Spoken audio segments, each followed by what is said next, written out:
umetulia tu. Mke wako anataka sasa kujua, unaweza kukwambia vitu vyote usisikie, chakula usikii.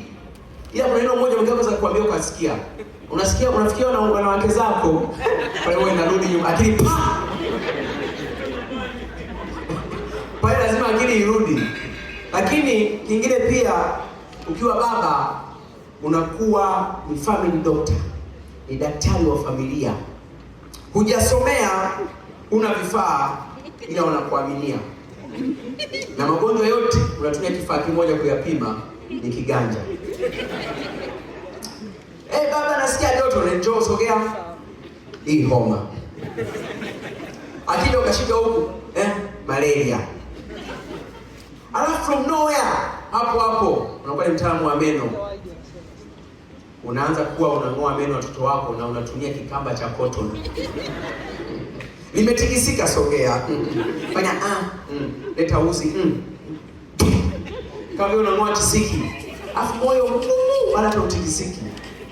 Sasa hivi unasema unaogopa damu, subiri uwe baba. Kitu kingine, ukiwa baba unakuwa mlinzi. Unaweza umelala na mke wako umetulia. Ukasikia babadi.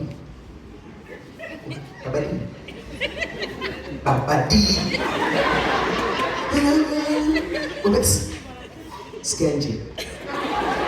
Sasa tumelala nisikie nje.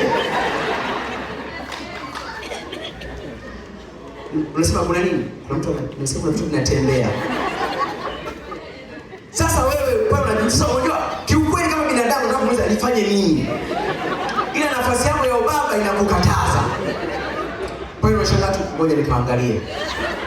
Kiukweli ukitoka unaonekana ni mtu ambaye ni shujaa. Ila unapotembea kwenye koridori angekuchungulia. Angejua hapa kwa kweli wote tunaogopa.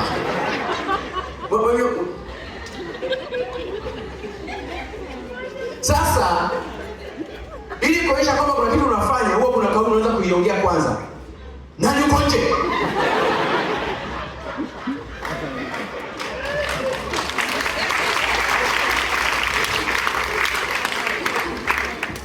Unauliza sio kwa sababu una uhakika sana. Ikitokea umeuliza akakimbia, you are very lucky. Yaani mshukuru Mungu. Pale kwanza unarudi chumbani, kuna vibaka hawa. Hawakujua kama una mwanaume ndani. A worst party itokee. Wewe nani? Sisi majambazi. Tuna bastola AK-47.